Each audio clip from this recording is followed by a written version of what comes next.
বিসমিল্লাহির রহমানির রহিম। আসসালামু আলাইকুম। কারিগরি শিক্ষা অধিদপ্তরের তত্ত্বাবধানে পরিচালিত ফেসবুক লাইভ ক্লাসে স্বাগত। আমি Abu Mohammad Atiqullah, instructor technical refrigeration and air conditioning RAC, Dhaka polytechnic institute, Tejgaon, Dhaka ১২০৮। বিষয় কোড ৬৭-২৪৩। বিষয় cooling and heating load calculation. Diploma in engineering refrigeration and air conditioning technology, চতুর্থ পর্ব, অষ্টম অধ্যায়। Understand the capacity of refrigeration and air conditioning plant. হিমায়ন ও শীতাতপ নিয়ন্ত্রণ প্লান্টের ক্যাপাসিটি সম্পর্কে ধারণা। ক্লাস শেষে আমরা যা শিখব: RAC প্লান্ট ক্যাপাসিটি সম্পর্কে, কুলিং লোডের বিভিন্ন কম্পোনেন্ট সমূহ সম্পর্কে, প্লান্ট ক্যাপাসিটিতে সেফটি ফ্যাক্টরের প্রয়োজনীয়তা সম্পর্কে, RAC প্লান্ট ক্যাপাসিটি ক্যালকুলেশন সম্পর্কে, হিউমিডিফিকেশন পদ্ধতিতে প্লান্টের হিট লোড সমূহ এবং মোট কুলিং লোড সম্পর্কিত সমস্যাবলী বা অঙ্ক।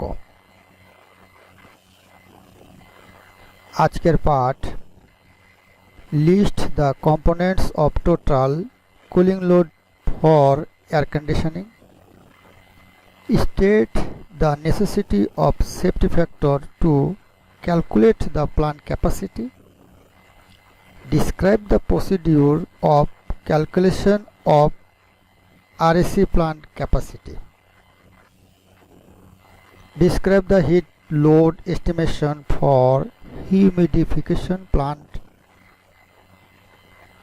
solve problems related to total cooling load of air conditioning plant. RAC plant মোট কুলিং লোডের কম্পোনেন্ট সমূহ, প্লান্ট ক্যাপাসিটিতে সেফটি ফ্যাক্টরের প্রয়োজনীয়তা, RAC প্লান্টের প্লান্ট ক্যাপাসিটি ক্যালকুলেশন, হিউমিডিফিকেশন প্লান্টের হিট লোড অর্জন পদ্ধতি, শীতাতপ নিয়ন্ত্রিত স্থানের মোট কুলিং লোড সম্পর্কিত সমস্যাবলী ও সমাধান।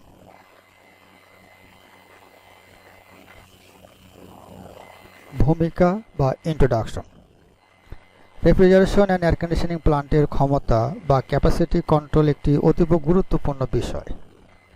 যেহেতু হিমায়ন ও শীতাতপ নিয়ন্ত্রিত প্লান্ট বিভিন্ন ধরনের উপাংশের সমন্বয়ে গঠিত, তাই এর ক্ষমতাও বিভিন্ন ধরনের হয়। এক্ষেত্রে কুলিং এর পাশাপাশি হিটিং পদ্ধতি নিয়ে বিবেচনায় আনতে হয়। RAC প্লান্ট ক্যাপাসিটি বলতে কোনো হিমায়ন প্লান্ট সুষ্ঠু, সুন্দর ও নিখুঁতভাবে চলার জন্য যে হিসাব নিকাশ করে ইকুইপমেন্ট বা যন্ত্রাংশ নির্বাচন করা হয় তাকেই প্লান্ট ক্যাপাসিটি বলে। List the components of total cooling load for air conditioning. AC প্লান্টের মোট কুলিং লোডের কম্পোনেন্ট সমূহ। মোট কুলিং লোড বা total cooling load safety factor সহ হিমায়ন যন্ত্রের ক্ষমতা নির্ণয়ে কোনো AC রুমের মোট কুলিং লোড নির্ণয় করতে নিম্নোক্ত উৎসের তাপ একত্রে যোগ করতে হবে। কম্পোনেন্ট সমূহ হল: ১. অবকাঠামোর মাধ্যমে সঞ্চালিত তাপ বা বিল্ডিং স্ট্রাকচার। ২. সামগ্রিক তাপ বা প্রোডাক্টস লোড। ৩. পিপুল লোড। ৪. বাতাস পরিবর্তনজনিত তাপ বা এয়ার চেঞ্জ লোড। ৫. আনুষঙ্গিক তাপ বা সাপ্লিমেন্টারি লোড। উপরোক্ত উৎসের তাপের সমষ্টি নির্ণয়ের পর এর উপর 5% হতে 10% সেফটি ফ্যাক্টর যোগ করতে হয়। সকল তথ্য সঠিকভাবে নির্ণয় করা না গেলে সেফটি ফ্যাক্টর সাধারণত 10% ধরতে হয়।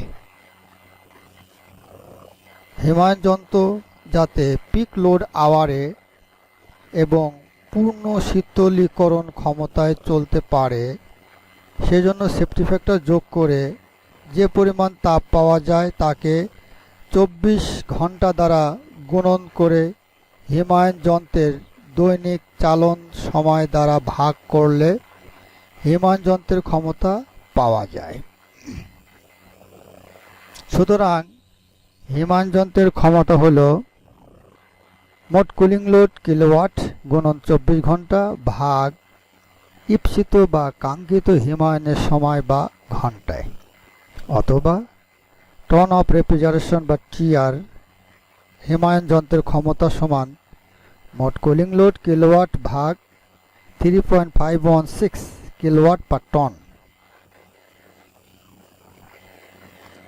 এসি প্লান্টের মোট কুলিং লোডের কম্পোনেন্ট সমূহ হল, এক নম্বর এখানে server, people load, internal load, lighting, infiltration, দরজা, জানালা, দেওয়াল, ট্রান্সমিশন লোড এবং সোলার লোড। এ হচ্ছে আমাদের এসির কম্পোনেন্ট সমূহ। আরও অনেক থাকে।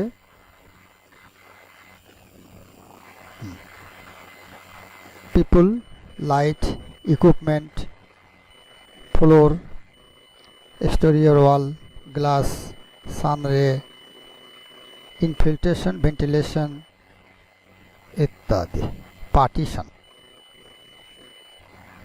wall। কুলিং লোডের কম্পোনেন্ট সমূহ আরও কিছু কম্পোনেন্ট আছে, infiltration, ventilation, internal heat source. Component সমূহ হলো evaporator, gas cooler, compressor, accumulator, internal heat exchanger, electric vessel, অনেক কম্পোনেন্টস আমরা দেখতে পারি। Total cooling load, this is also called the gun total load, sum of space heat gain, system heat gain। এই দুটো মিলে হচ্ছে রুম টোটাল লোড।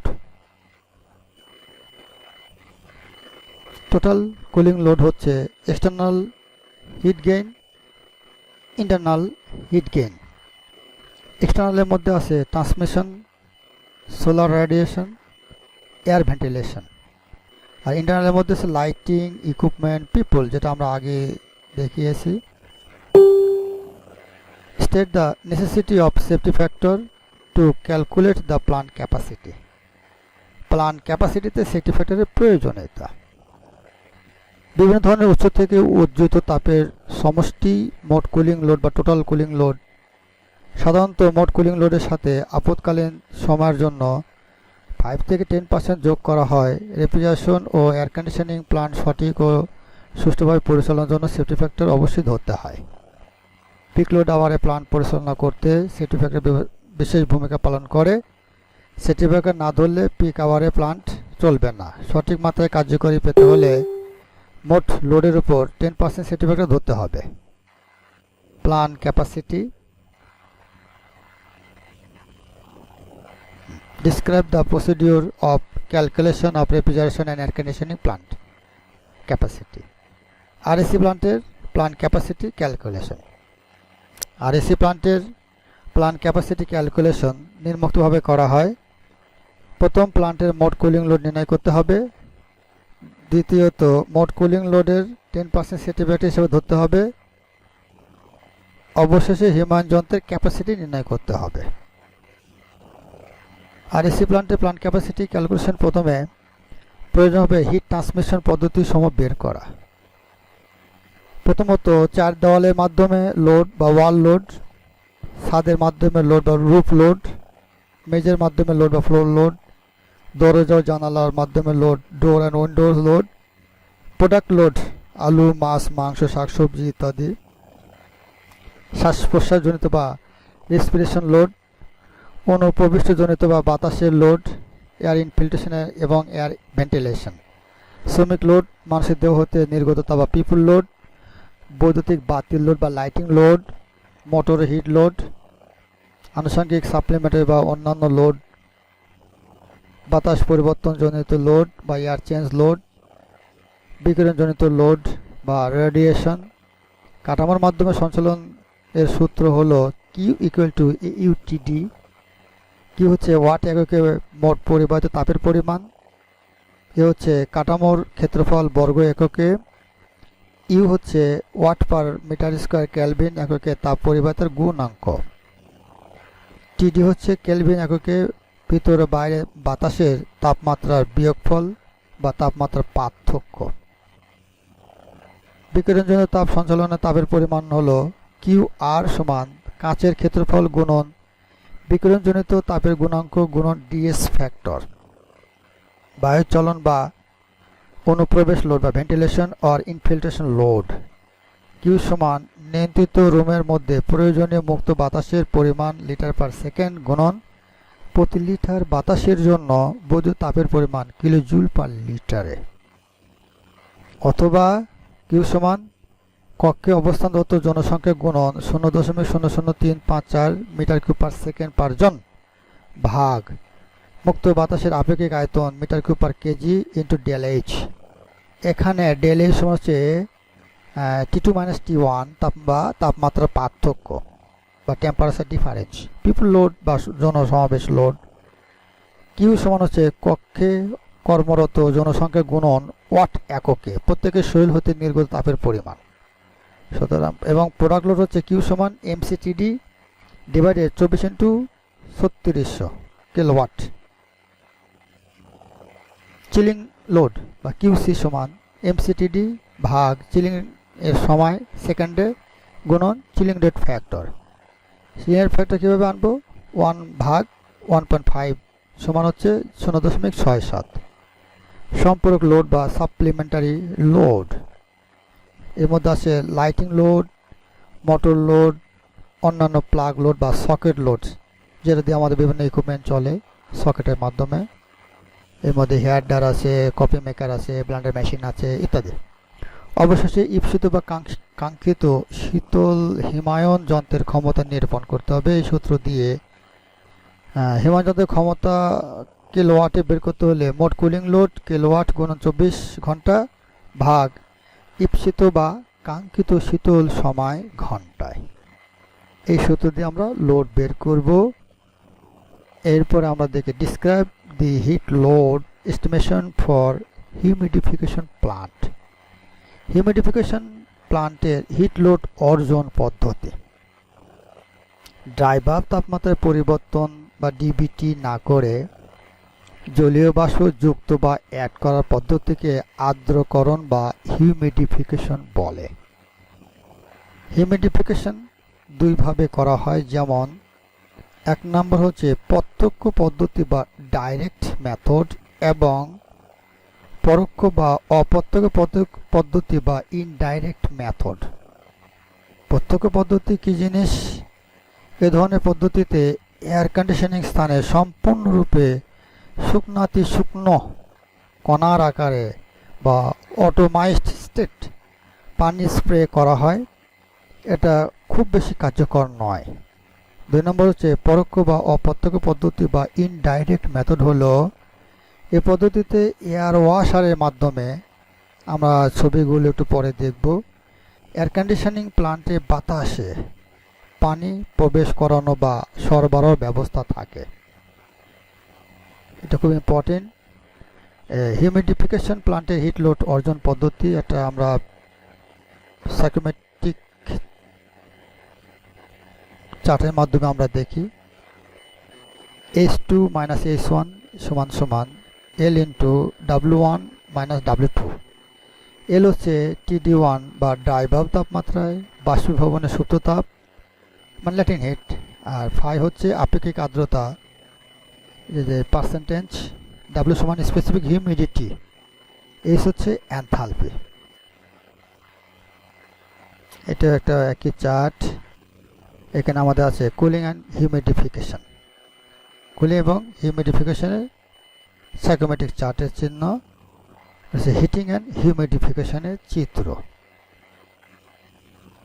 এই হচ্ছে এয়ার কন্ডিশনিং কক্ষের আর্দ্রতা বৃদ্ধিকরণ কৌশল। আমাদের এই যে বাষ্পটাকে স্প্রে করে রুমের মধ্যে হিউমিডিটি বাড়ানো হয়, নজলের মাধ্যমে বিভিন্ন জায়গায় সরিয়ে দেওয়া যায়, সিলিংয়ের সঙ্গে সংযুক্ত করে উপর থেকেও বিভিন্নভাবে জলের কণা বা বাষ্পীয় সরিয়ে রুম হিটের করা হয়। এয়ার কন্ডিশনিং কক্ষে আর্দ্রতা বৃদ্ধিকরণ কৌশল আমরা দেখলাম। এরপরে সব problems related to total cooling load of air conditioning plant. শীততাপ নিয়ন্ত্রিত স্থানের মোট কুলিং লোড সম্পর্কিত সমস্যাগুলিও সমাধান। একটা অঙ্ক আমরা দেখি। 6 মিটার গুণন 5 মিটার গুণন 4 মিটার সাইজের এসি রুমের জন্য কত কিলোওয়াট মেশিন প্রয়োজন যদি ইউনিট দৈনিক 16 ঘন্টা চালু রাখতে হয়? প্রয়োজনীয় তথ্যাদি। এটা আমার একটা বাংলা দেখব, এরপর একটা হোমওয়ার্ক আছে ইংরাজিতে। আশা করি এটা করে নিতে হবে। দেওয়ালের জন্য ই ফ্যাক্টরের মান হচ্ছে 0.346 watt per metre square degree Kelvin. আর তাপমাত্রা পার্থক্য বা টিডি সমান হচ্ছে 15 ডিগ্রি ক্যালভিন। ছাদের জন্য ই ফ্যাক্টর মান দেওয়া আছে, টিডি দেওয়া আছে 18 ডিগ্রি। মেঝের জন্য ই ফ্যাক্টরের মান আলাদা আলাদা 0.26 এবং টিডি হচ্ছে 12 ডিগ্রি ক্যালভিন। তাহলে দেওয়াল, ছাদ, মেঝে প্রতিটা পৃথক পৃথক ই ফ্যাক্টর এবং টেম্পারেচার পৃথক। এরপরে অবস্থাগত লোকের সংখ্যা হচ্ছে 4 জন লোক থাকবে। মানুষের শরীরে নির্গত তাপের পরিমাণ হচ্ছে 0.211 কিলোওয়াট। আর ইনফিল্ট্রেশন রেট হচ্ছে 8 লিটার পার সেকেন্ড। বাতাস পরিবর্তন ফ্যাক্টর হচ্ছে 0.0186 কিলোজুল পার লিটারে। আর 40 ওয়াটের দুটি বাতি এবং 40 ওয়াটের একটি মোটর ব্যবহৃত হয়। এখানে একটি কাঠের দরজা আছে যার সাইজ হচ্ছে 2 মিটার গুণন 1.2 মিটার। আর ই ফ্যাক্টর মান হচ্ছে 0.587 watt per metre square kelvin. এবার আমরা সমাধান দেখি। দরজার ক্ষেত্রফল আমরা বের করে নেব দৈর্ঘ্য প্রস্থ গুণ করে 2.4 বর্গ মিটার। 4 দেওয়ালের ক্ষেত্রফল হচ্ছে 85.6 মিটার বর্গ মিটার। আর মেঝের ক্ষেত্রফল হচ্ছে 30 বর্গ মিটার। ছাদের ক্ষেত্রফল হচ্ছে 30 বর্গ মিটার।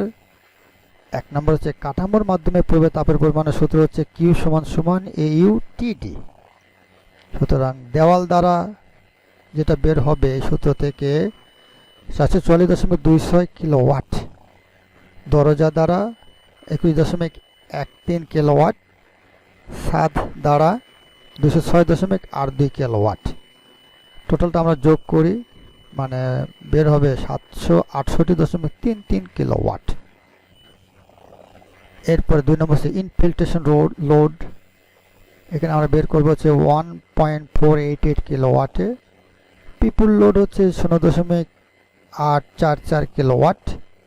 সাপ্লিমেন্টারি লোড হচ্ছে 0.12 কিলোওয়াট। মানে মোটগুলো আমরা যোগ করার পরে 1000 দিয়ে ভাগ করব, এখান থেকে আমরা 0.12 কিলোওয়াট পাবো। আর মোট নির্গত তাপ হচ্ছে কিউটি। টোটালগুলো আমরা যোগ করব পর্যায়ক্রমে 770.78 কিলোওয়াট।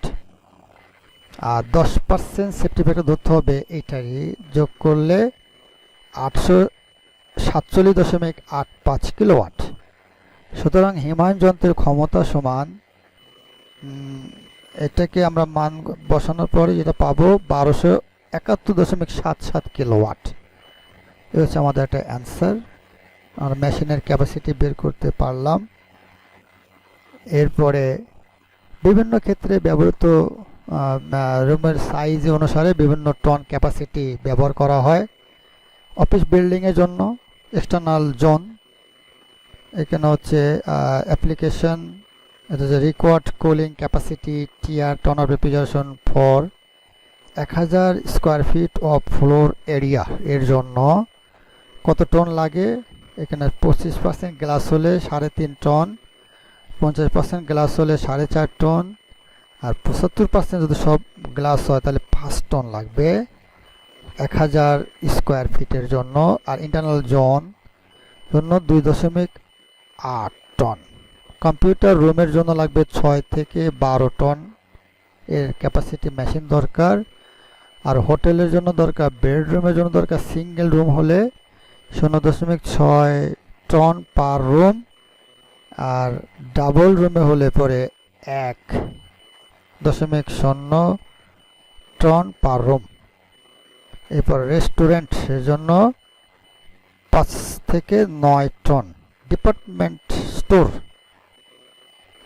বেসমেন্ট অ্যান্ড গ্রাউন্ড ফ্লোরের জন্য 4.5 থেকে 5 টন। আপার ফ্লোরের জন্য 3.5 থেকে 4.5 টন। শপসের জন্য 5 টন। ব্যাংকের জন্য 4.5 থেকে 5.5 টন। থিয়েটার অ্যান্ড অডিটোরিয়ামের জন্য 0.07 চেয়ার থেকে পার সিট। আপাতত একটা চার্ট দেওয়া আছে, এখান থেকে দেখে আমরা বের করে নেব। এই হচ্ছে আমাদের একটা হোমওয়ার্ক বা বাড়ির কাজ। দেখি অষ্টম অধ্যায়ের প্রশ্নগুলি কিছু। এসি প্ল্যান্টের মোট কুলিং লোডের কম্পোনেন্ট সমূহগুলো লেখো। প্ল্যান্ট ক্যাপাসিটিতে সেফটি ফ্যাক্টরের প্রয়োজনীয়তা লেখো। আর এসি প্ল্যান্টের প্ল্যান্ট ক্যাপাসিটি ক্যালকুলেশন পদ্ধতি বর্ণনা করো। হিউমিডিফিকেশন প্ল্যান্টের হিট লোড অর্জন পদ্ধতি লেখো। এরপর একটা এক্সাম্পল আছে অঙ্ক, an air condition room that standard well, এগুলো সব দেওয়া আছে মানগুলো। আশা করি এগুলো নিয়ে একটা ওইভাবে নিয়ে একটা সলিউশন করবে। এই পাঠ সম্পর্কিত তোমাদের কোনো প্রশ্ন আছে কি? যদি থাকে এই ইনবক্সে যোগাযোগ করবে। এই ক্লাসটি পুনরায় দেখতে ভিজিট করো onlinetibet.com। ধন্যবাদ সকলকে। Thank you for all. ধন্যবাদ।